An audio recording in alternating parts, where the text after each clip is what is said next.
আসসালামু আলাইকুম, welcome to my channel শানরফিনস মম। আজকে আপনাদের আমি কিভাবে ওভেনে চা বানাই সেটাই দেখাচ্ছি। আমি প্রথমে আমি 1 কাপের মতন পানির মধ্যে প্রয়োজন মতন চায়ের লিকার দিয়ে সেটা ওভেনে রেখে দিয়েছি। অবশ্যই আপনাকে ওভেন প্রুফ একটা বাটি নিতে হবে এবং প্রয়োজন মতন পানি এবং কতটুকু লিকারের চা খেতে চান সে পরিমাণ দিয়ে আপনারা এভাবে ওভেনে 3 মিনিট 3.5 মিনিটের মতন দিয়ে দিবেন। এটা যেহেতু 1 কাপের মতন চা বানাচ্ছি আমি, এটা 3-3.5 মিনিটে খুব ভালো পরিমাণে মানে ফুটে উঠবে। তো হয়ে গেছে, আমি আপনাদের ফাস্ট ফরওয়ার্ড করে দেখাচ্ছি, ভিডিওটা শেষ হয়ে গেছে।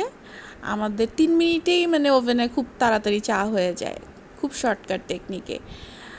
তো অনেকে হয়তো বা জেনে থাকতে পারেন, আবার অনেকে হয়তো বা ভাবেন যে ওভেনে চা হয়তো বা ওরকম টেস্ট হবে না। একদমই ভুল কথা। আপনার মনে হয় 99% একদম চুলার চায়ের মতনই, বরং আমার কাছে আরও বেশি মজা লাগে, কারণ খুব তাড়াতাড়ি এই লিকারটা ফুটে ওঠে ওভেনের মধ্যে। তো এই যে আমি চাটা ছেঁকে নিচ্ছি, আমি যেহেতু এখানে শুধু লিকার আর পানি দিয়ে দিয়েছিলাম, আমি আর কিছু দিইনি, কারণ দুধ দিলে এটা মানে ফুটে উপড়ে ওঠে, ওভেনটা নষ্ট হয়ে যায়।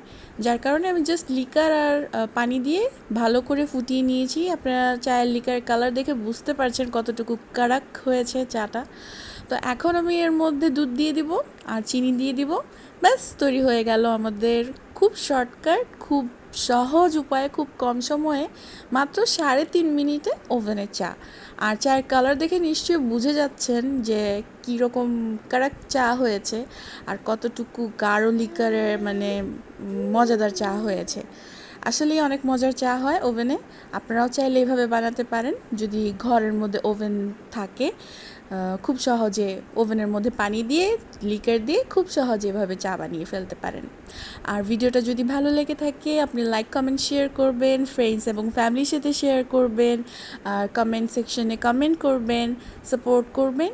সবাই ভালো থাকবেন। ইনশাআল্লাহ নতুন আরেকটা রেসিপি নিয়ে সামনে আসব। তো আজকে এই পর্যন্তই। আল্লাহ হাফিজ।